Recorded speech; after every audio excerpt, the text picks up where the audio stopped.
പദ്ധതിയാണ്. വളപട്ടണം കക്കുളങ്ങര പള്ളി പൈതൃക സംരക്ഷണ ഭാഗമായിരുന്നു. കണ്ണൂർ, കോഴിക്കോട്, വയനാട് എന്നീ ഭാഷയ്ക്ക് നൽകിയ സംഭാവനകൾ ചരിത്ര വഴികൾ നടപ്പിലാക്കുന്നത്.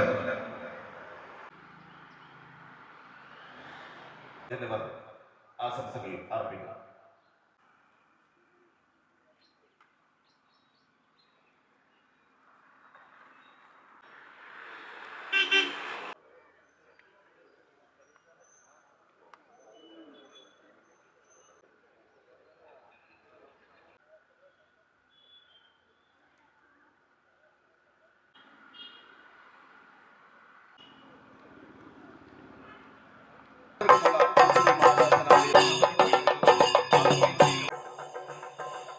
വളപട്ടണം കക്കുളങ്ങര പള്ളി 1003 പ്രവൃത്തി ഉദ്ഘാടനം ബഹുമാനപ്പെട്ട കേരള പൊതുമരാമത്ത് ടൂറിസം വകുപ്പ് മന്ത്രി ശ്രീ PA മുഹമ്മദ് റിയാസ് അവർകൾ.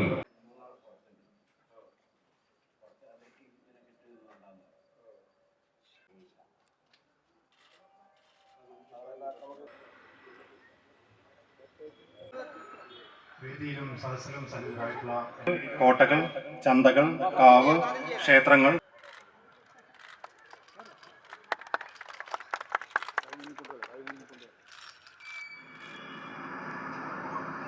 വളപട്ടണം എന്നത് ഒട്ടേറെ ചരിത്രപരമായ പ്രത്യേകതകളുള്ള പ്രദേശമാണ്. കണ്ണൂരിൻ്റെ പ്രധാനപ്പെട്ട വാണിജ്യ വ്യവസായ കേന്ദ്രമായിരുന്നു വളപട്ടണം. തടി വ്യവസായത്തിന് വലിയ നിലയിൽ പ്രശസ്തമായ ഇടമായിരുന്നു വളപട്ടണം എന്നുള്ളത് നമുക്കൊക്കെ അറിയാം. പ്ലൈവുഡ് വ്യവസായം ലോക ശ്രദ്ധ പിടിച്ചു പറ്റുന്ന നിലയിലേക്ക് പ്രദേശം മാറി. കാർഷിക ഉൽപ്പന്നങ്ങളും മറ്റ് വസ്തുക്കളും പുഴയിലൂടെ അങ്ങാടിയിലെത്തിച്ച് വിപണനം നടത്തി വാണിജ്യ കേന്ദ്രമായി വളർന്ന പ്രദേശമാണ് വളപട്ടണം. അറക്കൽ രാജവംശത്തിൻ്റെയും ചിറക്കൽ രാജവംശത്തിൻ്റെയും ചരിത്രത്തിലെ ഏറ്റവും പ്രധാനപ്പെട്ട ഇടം കൂടിയായി വളപട്ടണത്തെ രേഖപ്പെടുത്തുന്നുണ്ട് ചരിത്രം. വളപട്ടണത്തിൻ്റെ ചരിത്രത്തിൽ ഏറ്റവും പ്രാധാന്യം അറിയിക്കുന്ന ആരാധനാലയമാണ് ഇപ്പോൾ നമ്മളിവിടെ നിൽക്കുന്ന കക്കുളങ്ങര പള്ളി. ഇസ്ലാം മതത്തിൻ്റെയും ഹൈന്ദവ മതത്തിൻ്റെയും ക്രൈസ്തവ മതത്തിൻ്റെയും ഒക്കെ ചരിത്രം എടുത്ത് പരിശോധിച്ചാൽ നിരവധി ഉദാഹരണങ്ങൾ നമുക്ക് കാണാൻ വേണ്ടി സാധിക്കും. ദൗർഭാഗ്യവശാൽ ഇന്ന് മത ആശയങ്ങളെ ദുർവ്യാഖ്യാനിച്ച് മതവർഗീയത ആളിക്കത്തിക്കാനുള്ള ശ്രമം വലിയ നിലയിൽ നടക്കുന്ന ഒരു കാലമാണ്. അതിനെ എങ്ങനെയാണ് നമ്മൾ ചെറുക്കുക?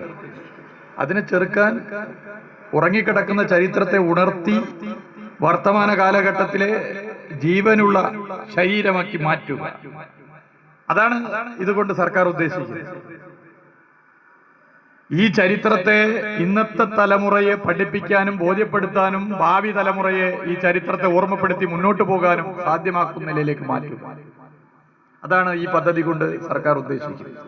മതസാഹോദര്യത്തിന് കരുത്തേകാൻ, മതസാഹോദര്യത്തെ നാടാകെ പ്രചരിപ്പിക്കാൻ ഇത്തരം പദ്ധതികളിലൂടെ സാധ്യമാകുമെന്നാണ് സർക്കാർ കാണുന്നത്. അതിന് പഴയ ക്ഷേത്രങ്ങൾ, മുസ്ലിം പള്ളികൾ, ക്രൈസ്തവ ആരാധനാലയങ്ങൾ, ഇതൊക്കെ ഈ നിലയിൽ ചരിത്രപരമായി നാട് ഒന്നിക്കണമെന്ന് ആഗ്രഹിച്ച് നടന്ന ഒട്ടേറെ മതസാഹോദര്യ മുന്നേറ്റങ്ങളുണ്ട്. അവയെ ഓർമ്മപ്പെടുത്താൻ ഇത്തരം പദ്ധതികളിൽ അവയൊക്കെ ഉൾപ്പെടുത്തിക്കൊണ്ടാണ് സർക്കാർ മുന്നോട്ട് പോകുന്നത്. എല്ലായിടത്തും, അത് ഭരണകക്ഷിയായിക്കൊള്ളട്ടെ പ്രതിപക്ഷമായിക്കൊള്ളട്ടെ, എല്ലായിടത്തും വികസന പ്രവർത്തനങ്ങൾ മുന്നോട്ട് കൊണ്ടുപോകുന്ന നിലപാടാണ് സംസ്ഥാന സർക്കാരിനുള്ളത്. അത് ഇനിയും മുന്നോട്ട് കൊണ്ടുപോകും. അഴീക്കോട് നിയോജക മണ്ഡലത്തിന്റെ വികസന പ്രവർത്തനങ്ങൾ പരിപൂർണ പിന്തുണ നൽകി പൊതുമരാമത്ത് ടൂറിസം വകുപ്പ് കൂടെ ഉണ്ടാകും എന്നുള്ളത് കൂടി സൂചിപ്പിച്ചുകൊണ്ട് ഇവിടെ വരാനും ഈ ചരിത്രത്തിന്റെ ഭാഗമാകുന്ന ഈ പരിപാടിയിൽ പങ്കുകൊള്ളാനും സാധിച്ചതിൽ അതിയായ സന്തോഷം രേഖപ്പെടുത്തുന്നു. ഇവിടെ വന്നപ്പോൾ കൂടുതൽ അറിവുകൾ ഈ പള്ളിയെപ്പറ്റി പറഞ്ഞു തന്ന തങ്ങളെയും മറ്റുള്ളവരെയും പ്രത്യേകം നന്ദി അറിയിച്ചുകൊണ്ട് ഞാൻ നിർത്തുകയാണ്. എല്ലാവർക്കും അഭിവാദ്യം.